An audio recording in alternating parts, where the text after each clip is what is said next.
Yesterday courier private limited. Domestic international cargo உங்கள் இல்லம் தேடி வந்து கொரியர் புக்கிங் டெலிவரி செய்து தரப்படும். இன்றைய தலைப்புச் செய்திகள். தேர்தலின் போது வாக்காளர்களுக்கு பணம், மதுபானம், பரிசு பொருட்கள் விநியோகம் செய்யப்படுவதை தடுக்க நடவடிக்கை எடுக்க வேண்டும். அதிகாரிகளுக்கு தேர்தல் ஆணையம் உத்தரவு.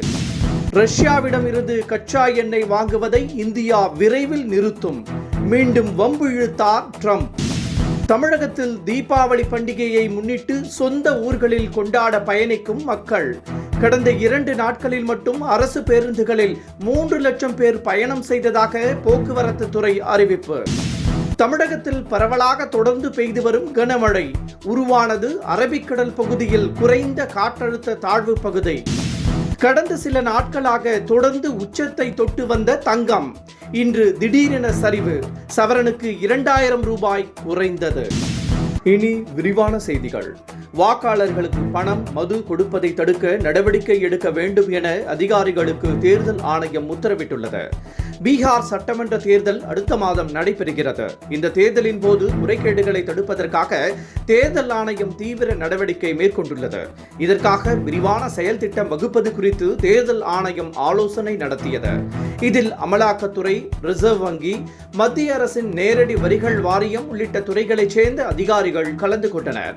தேர்தலின் போது பரிசு பொருட்கள், பணம், மது விநியோகத்தை தடுப்பதற்கான நடவடிக்கைகளில் அதிகாரிகள் தீவிரமாக ஈடுபட வேண்டும் என அப்போது அறிவுறுத்தப்பட்டது. மேலும் மத்திய எல்லை மற்றும் சர்வதேச எல்லை வழியாக பொருட்கள் கடத்தப்படுவதை கண்காணிக்க வேண்டும் என்றும் அதிகாரிகளை தேர்தல் ஆணையம் கேட்டுக் கொண்டுள்ளது.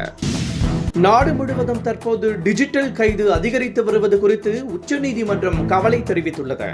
ஹரியானா மாநிலத்தில் ஒரு தம்பதியினரை டிஜிட்டல் கைது செய்திருப்பதாக கூறி சுமார் 1.5 கோடி ரூபாயை ஒரு கும்பல் பறித்து சென்றுள்ளது. இது தொடர்பாக உச்சநீதிமன்ற தலைமை நீதிபதி PR கவாய்க்கு அந்த தம்பதியினர் கடிதம் எழுதியிருந்தனர். இதை வழக்காக பதிவு செய்து உச்சநீதிமன்றம் விசாரணை நடத்தியது. அப்போது அதிகரித்து வரும் டிஜிட்டல் கைது குறித்து கவலை தெரிவித்த உச்சநீதிமன்றம் இது குறித்து மத்திய அரசு உடனடியாக பதிலளிக்க வேண்டும் என உத்தரவிட்டுள்ளது. தீபாவளி பண்டிகைக்காக கடந்த 2 தினங்களில் அரசு பேருந்துகளில் 3 லட்சம் பேர் பயணம் செய்துள்ளதாக மாநில அரசு போக்குவரத்து துறை தெரிவித்துள்ளது. தீபாவளி பண்டிகை நாளை மறுதினம் கொண்டாடப்பட உள்ள நிலையில் தொழில் நிமித்தமாக நகர்ப்புறங்களில் வசிப்பவர்கள் தங்கள் சொந்த ஊர்களுக்கு சென்று வருகின்றனர். இதற்காக 20,378 சிறப்பு பேருந்துகள் இயக்கப்படுகின்றன. பல்லாயிரக்கணக்கானோர் சென்னையில் இருந்து வெளியூர்களுக்கு செல்கின்றனர். இந்த நிலையில் தீபாவளி பண்டிகை முன்னிட்டு கடந்த 2 நாட்களில் அரசு பேருந்துகளில் 3 லட்சம் பேர் பயன்படுத்துவதாக மாநில போக்குவரத்து துறை தெரிவித்துள்ளது. இன்றும் நாளையும் மேலும் 1,50,000 பேர் பயணிப்பார்கள் என எதிர்பார்க்கப்படுகிறது.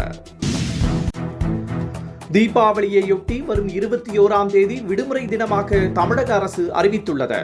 தீபாவளி பண்டிகை நாளை மறுதினம் கொண்டாடப்படுகிறது. இதற்காக இன்று முதல் தொடர் விடுமுறை வருகிறது.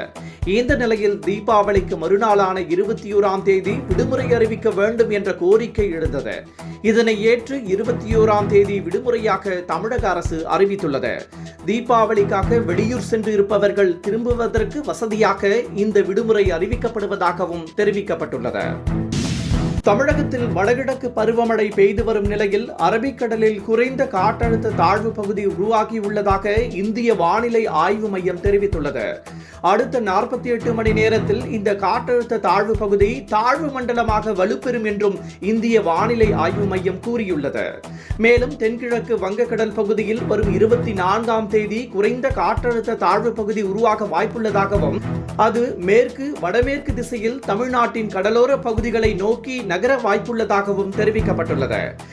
இதனிடையே இன்று தமிழகத்தில் அநேக இடங்களில் மழை பெய்யும் என்றும் நீலகிரி, கோவை உள்ளிட்ட பகுதிகளில் கனமழைக்கு வாய்ப்புள்ளதாகவும் தெரிவிக்கப்பட்டுள்ளது. குற்றால அருவிகளில் வெள்ளப்பெருக்கு நீட்டிப்பதால் பயணிகள் குளிக்க 3வது நாளாக தடை விதிக்கப்பட்டுள்ளது.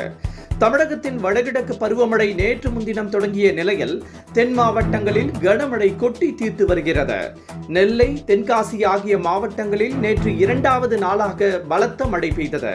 இதன் காரணமாக குற்றாலத்தில் மெயின் அருவி, ஐந்தருவி, பழைய அருவி, சிற்றருவி, புலி அருவி உள்ளிட்ட அனைத்து அருவிகளிலும் தண்ணீர் ஆர்ப்பரித்து கொட்டுகிறது. முன்னெச்சரிக்கை நடவடிக்கையாக 3வது நாளாக பயணிகள் குளிக்க தடை விதிக்கப்பட்டுள்ளது. மேலும் அருவிகளுக்கு அருகே செல்ல வேண்டாம் என்றும் அறிவுறுத்தப்பட்டுள்ளது. சாதி ஆணவ வன்கொடுமைகளை தடுப்பதாக கூறி முதலமைச்சர் மு.க. ஸ்டாலின் ஆணையம் அமைத்திருப்பது ஏமாற்று வேலை என அண்ணாமலை விமர்சித்துள்ளார். தமிழகத்தில் கடந்த 3 ஆண்டுகளில் பட்டியல் பழங்குடியினர் சமூகத்தினர் மீது வன்முறை 68% அதிகரித்துள்ளதாக அண்ணாமலை குறிப்பிட்டுள்ளார். மேலும் பிரச்சனைகளுக்கு தீர்வு காண்பது திமுக அரசின் நோக்கமல்ல என்றும் ஆணையம் குழு என்பது ஏமாற்று வேலை என்றும் அண்ணாமலை விமர்சித்துள்ளார். என்றும் உங்களுடன் மை இந்தியா. முக்கிய செய்திகளை உடனுக்குடன் தெரிந்து கொள்ள சப்ஸ்கிரைப் பண்ணுங்க, பெல் பட்டனை பிரஸ் பண்ணுங்க. என்றும் உங்களுடன் மை இந்தியா.